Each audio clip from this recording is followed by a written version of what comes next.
This video is brought to you by Hexbound from Hit Point Press, the witchy supplement for 5e on Kickstarter now, and by Into the AM and their elevated everyday graphic tees. Hello and welcome back to The Gallant Goblin. Today we're taking a look at the next boss box in the Epic Encounter line. This is Swamp of the Hydra, which is the follow-up to Village of the Goblin Chief, which we reviewed on the channel a few days ago. Many thanks to Steamforged Games for sending us this copy to review. This is an especially interesting box for me for two reasons. Grady and I have had this conversation before that we're not really entirely satisfied with the mechanics of Hydra fights as written in 5th edition. We think that there could be more done to make them more exciting and thematic. So I'm really curious to see what the writers have done with this set here. And secondly, I think we've been a little hit or miss with Hydra minis over the years, and Steamforged Games has been doing a pretty great job with their large-scale minis lately, so I'm hoping to get a really detailed and interesting mini in here. So let's stop talking and open this baby up and take a closer look.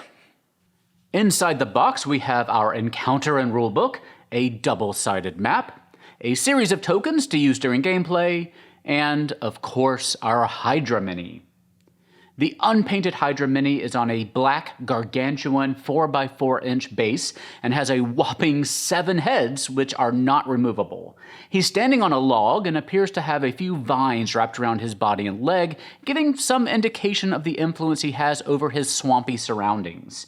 We'll talk in a moment about how the encounter book helps you run the Hydra fight, but he has 3 stat blocks in the included book: a CR8 Seedling Hydra, a CR15 Burgeoning Hydra, and a CR20 Blooming Hydra, depending on which tier of play you're using. A Hydra is a magical monstrosity that has multiple heads on a crocodilian body. When one head is severed, 2 more grow back almost instantaneously. Hydras are seen as great tests of a hero's mettle. They wander the land, eating everything they can find. They're so insatiably ravenous that they'll even start eating one of their own heads if no other food is available. And when they've eaten all their heads, they may go to the Olive Garden. They're also natural swimmers, so feel free to make your party's Hydra battle underwater to make it that much more challenging.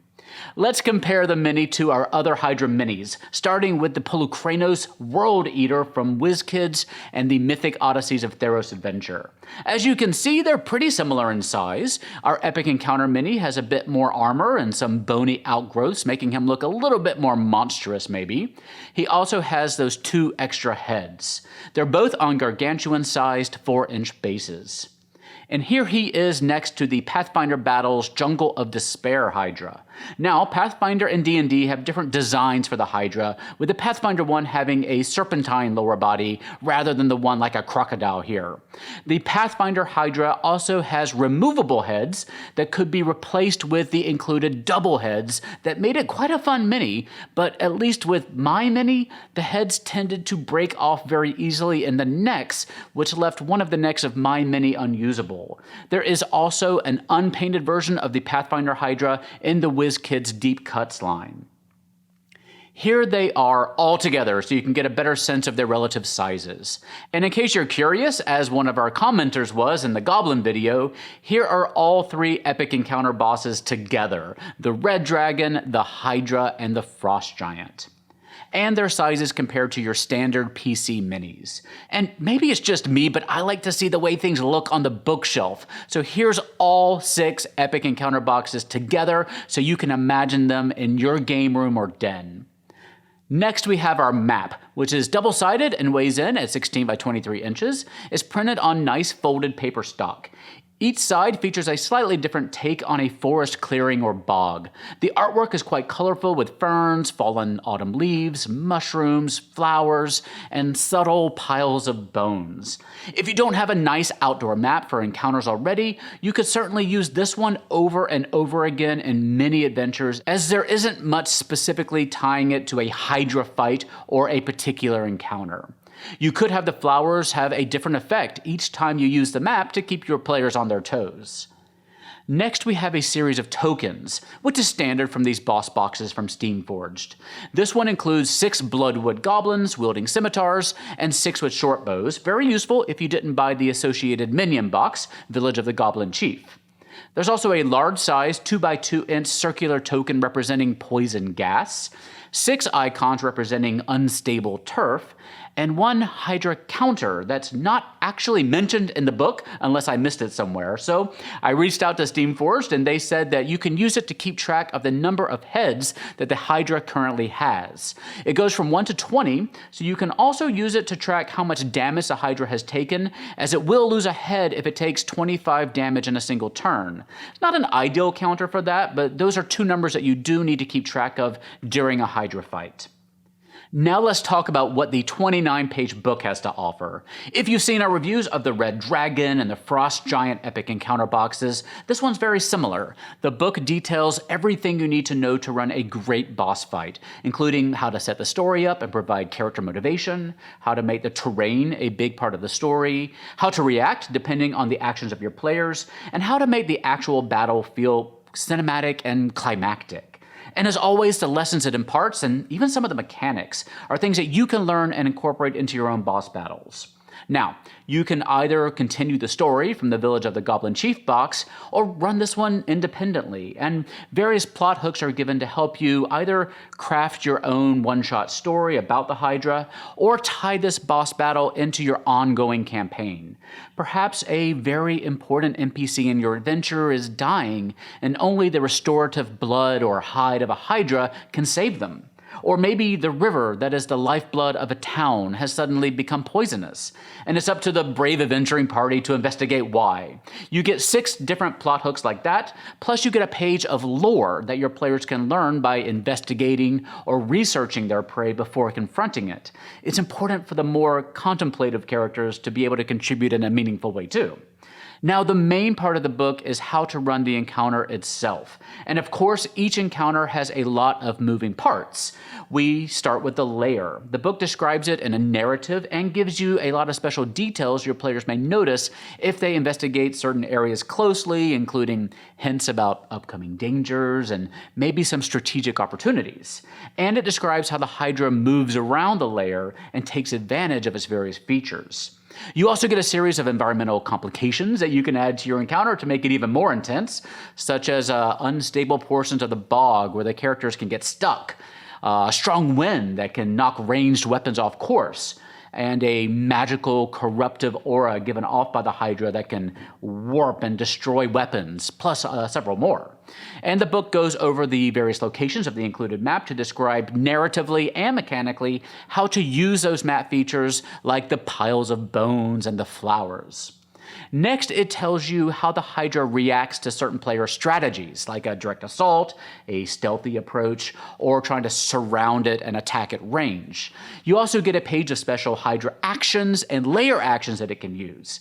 And the book not only describes these new actions, but tells you when the Hydra would likely use them and why. And the book gives you 3 more abilities that you can use at certain points in the battle to really heighten the action. Now, you have to be judicious about using these various abilities because it can be rather OP, but they're fantastic to have in your back pocket, especially if your big cinematic boss encounter is looking a little bit like a blowout and you want to kind of raise the tension a little bit if things are starting to go off course. The book even gives you an example 7 rounds of combat to really see how to implement all the tools that they give you in a logical way so that the tension in the combat will grow steadily into a crescendo.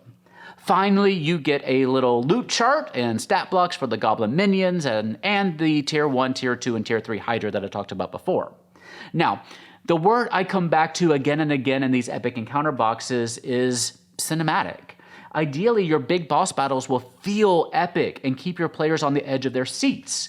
The players should feel that every choice they make matters, and if they make a wrong move, it may result in a total party kill. They should feel invested in every player's turn, and a sense of dread should build as a round gets back to the Hydra because they don't know what it might do. This Hydra doesn't just bite like the Hydra they may be used to from the other games. This one may snatch a player up and throw them into the field of poisonous plants, or cause pockets of noxious gas to erupt under a character's feet, or may suddenly grow extra armor around its body, making it all but impervious to attack. Again, in general, you don't always have to stick to the abilities listed in any monster stat block, particularly these big villains. Going off script in a thought out and logical way can add enormous amounts of drama to your battles. And the drama is what we're here for. I know in my early GM career, I felt really constrained in my hill giant fights in Storm King's Thunder when all the hill giants could really do was hit something with a club and hurl boulders. So having extra tools in your pocket to keep your players guessing is really important. Epic Encounters Swamp of the Hydra is available now at steamforged.com and at retailers for an MSRP of $39.95. I don't know what the next Epic Encounters box will bring us, but here's a little teaser image that they posted recently, along with the caption, "Sign up for news." So let me know your guesses in the comment section down below. My first thought was Yuan-Ti, but they aren't included in the open gaming license from Wizards. Someone else guessed maybe Lizard Folk, which would make sense.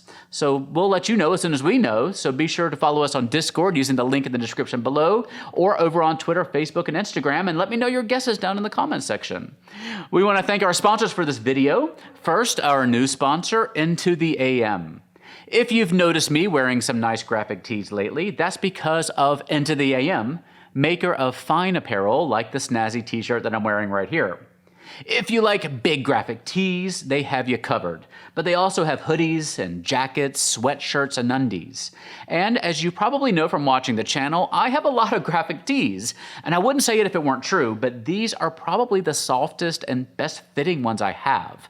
A lot of the times graphic tees can be stiff and bulky and not really flattering, but these being more fitted and made from a poly cotton blend means that I can wear them casually or pair them with a nice jacket and pants and look pretty good out on the town if I actually went out on the town these days. If you click the link in the corner of your screen right now, or use the one in the video description below, or just type in intotheam.com/goblin, you can get 10% off of your order, and you can get a free t-shirt if you sign up for their tea club. And using that link lets them know that we sent you. That's intotheam.com/goblin. And many thanks to them for sponsoring our video today. Next, we have Hexbound, the next 5e supplement from our friends at Hit Point Press, makers of Humblewood, Heckna, and the deck of mini reference cards that we have right here. Hexbound is a book that gives you lots of tools to add witches into your 5e games and campaigns, including new subclasses, spells, backgrounds, familiars, monsters, magical items, more maps, and even several adventures. But they also have minis. Right now, they've unlocked one set of 4 minis, but there will be more if they reach additional stretch goals. And if you've seen our review of their Humblewood minis, you know Hit Point Press can make some awesome minis. There's also a really cool augmented reality app that we'll tell you more about next time. For now, use the link in the corner of your screen or in the video description down below to learn more about Hexbound. And if you use our link to back them, they'll know that we sent you, which helps keep our sponsors happy and keeps us making content for you. That's Hexbound by Hit Point Press. And thank you for watching today. We have a lot of cool upcoming videos. We're expecting the first case of Starfinder Battles pre-painted minis to arrive any day now as we film this, but we're in Texas and it's full of snow, so we don't know when the mail actually get here. So stay tuned for that review that I'm really excited about. And I'm about to dive into those Warlock tile reviews that we got a couple of days ago. And we also have an awesome interview with Stephen Glicker from Roll for Combat about the Agents of Edgewatch Pathfinder Adventure Path, and the new Animal Adventures Gullet Cove minis and adventure book by Steamforged Games. So if you want to be notified when we drop new videos, just click that little bell icon down below. And don't forget to come hang out with us on Discord. And if all goes according to plan, we're planning to open up our own Patreon in March. And there will be a few limited pledge tiers that may be of interest to you, so stay tuned for more information about that. For now, though, please stay safe, stay warm, have fun, love each other, and I'll see you next time at the Gallant Goblin.